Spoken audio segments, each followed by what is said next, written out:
Our next reader is Julia Fischer. After earning her MFA in directing, Julia co-founded the critically acclaimed 15 Head, a theater lab in Minneapolis, where she served as artistic director for 7 years. Her directing work centered on company-created productions based on literature, such as Wuthering Heights, Don Juan, and Dracula. She holds a doctorate in behavioral psychology, and now, with several happy careers under her belt, she's following her bliss into fiction. Julia called me about a year ago, maybe? Was it a year? About. And she called me because she was looking for a writing coach. Oh, thank you. Is that better? Are you having trouble hearing me? Is that better? She called me because she was looking for a writing coach. She wanted to make a book out of her doctoral thesis. And the more she spoke to me, the more I felt that she really needed to do some creative writing. I wasn't sure what exactly was going on, but I didn't think it was this book based on her doctoral dissertation. And so I invited her to join the class, which was still in session, and I usually don't let people in the middle, but I was so convinced that she needed to write fiction, that she needed to be in the class. And since then, she's written a complete draft of a novel, and it started with the prompts, I guess. So what I love about Julia's writing is that it's insightful, it's funny, it's very creative. And also what I love about you, Julia, is the great comments that you give your classmates. So I'd like to bring up Julia Fischer.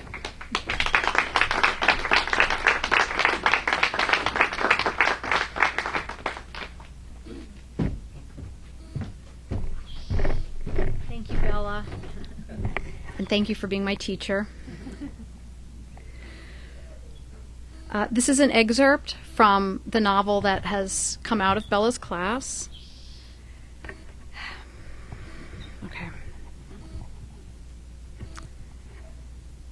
A barbarian clan seizes a utopian city in the year 2130.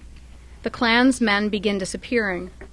While searching for his missing kinsman, Duncan, a dwarf, and a member of the invading clan, discovers 3 young women hiding in the attic of a ransacked store. His duty is to kill them. He lets them live. Swimming in Winter, Chapter 3.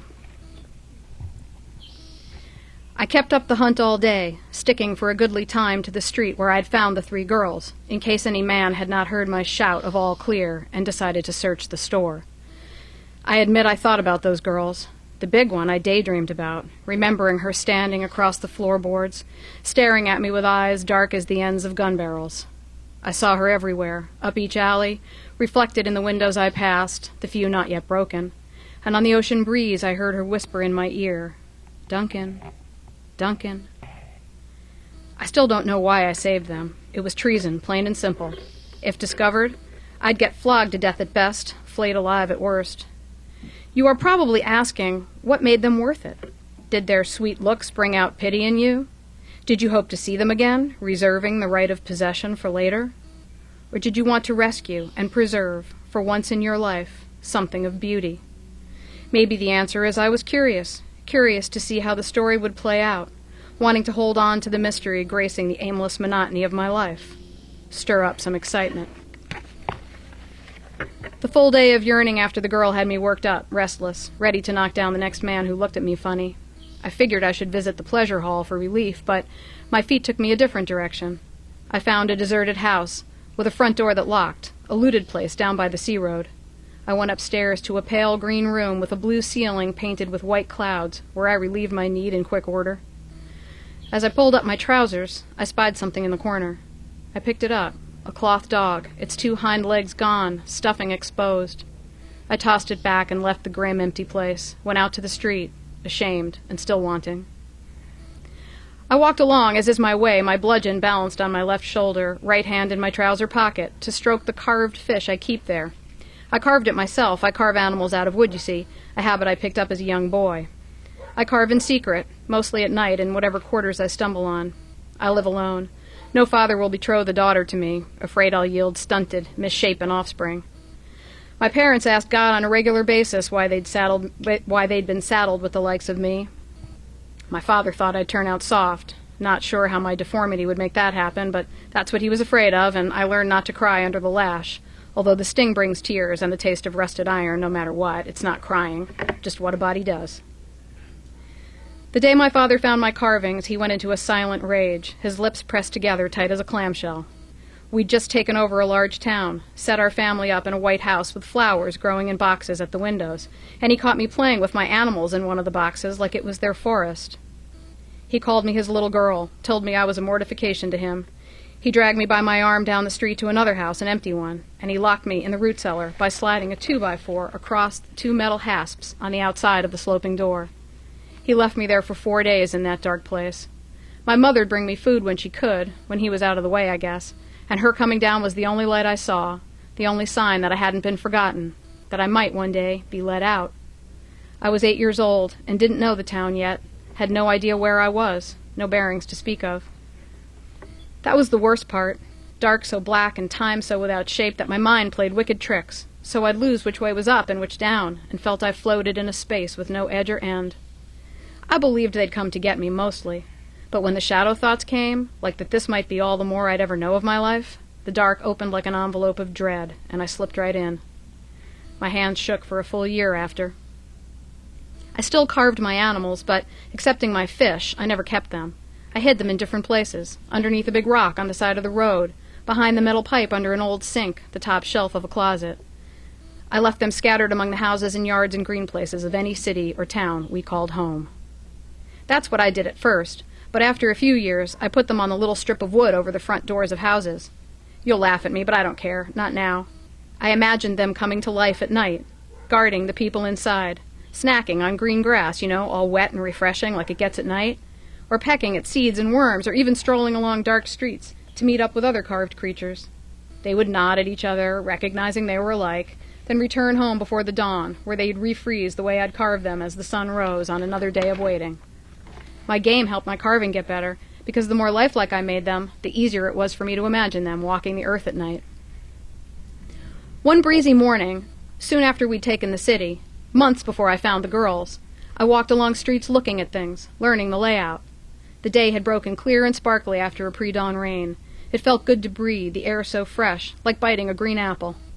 There was beauty all around me in the city, paintings on walls and pictures made from millions of shiny colored tiles pressed into cement, statues on street corners and in the green spaces for playing and meeting.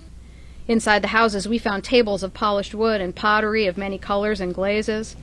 How many times a day did I ask myself how? How did they make that? In a short time, all of my people had stripped off the clothes we'd marched in with and adopted the clothes the others had left behind. Clothes so soft and strong, I had to admit these others knew a thing or two.